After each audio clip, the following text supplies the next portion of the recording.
বন্ধুরা, কেমন আছো সবাই? আমি তো খুব ভালো আছি। চলে আসলাম আজকে তোমাদের সাথে একটা নতুন ভিডিও নিয়ে।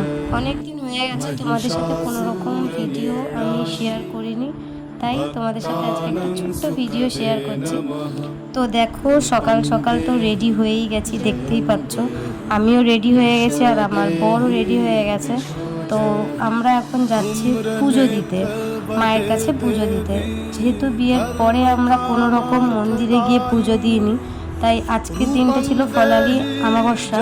তো সেই জন্য দুজনে মিলে ঠিক করলাম যে না, আজকে আমরা পুজো দিতে যাব।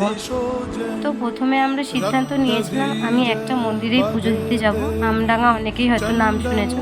আমডাঙ্গায় মা করুণাময়ীর মন্দিরে গেছিলাম পুজো দিতে। তারপর আমার বরমশাই বললো যে না চলো, আমাদের পুজো যখন তাড়াতাড়ি এখানেই কমপ্লিট হয়ে গেছে, তো চলো আমরা বড় মার সাথে দেখা করে আসি। তো তারপর আমরা ওখানে সুন্দর ওয়েদার নিয়ে কিন্তু গেছিলাম। আমরা বেরিয়েছি বাড়ি থেকে, কিন্তু তারপর যা হয়, প্রথম পুজোটা তো বেশ ভালো করে দিলাম। তারপরে যখন আমরা বেরোলাম, তারপরে অজস্র পরিমাণে বৃষ্টি হয়েছে। তার জন্য দেখো, মায়ের কাছে, বড় মার কাছে পৌঁছাতে গিয়ে আমরা কিন্তু মোটামুটি ভিজেই গেছি, তাও আমরা পুজো দিয়ে এসেছি। দেখো, আমাদের কিন্তু বড় মার কাছে পৌঁছাতে পৌঁছাতে বেশ অনেকটাই বেলা হয়ে গেছিলো। বৃষ্টির কারণে আমরা কিন্তু মাঝখানে দাঁড়িয়েই আমরা মন্দিরে পৌঁছেছি।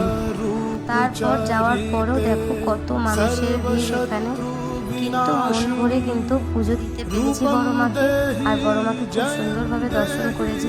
আমার খুব ইচ্ছে ছিল যে আমি বিয়ের পরে মন্দিরে গিয়ে পুজো দেবো বরমশাইয়ের সাথে। তো আমার বরমশাই সেই ইচ্ছাটা খুব সুন্দর করে, খুব ভালোভাবে পূর্ণ করেছে। তো যাই হোক, আমার ওখানে পুজো দেওয়া কমপ্লিট। তারপরে আমরা একটু বেরিয়ে খাওয়া দাওয়া করলাম।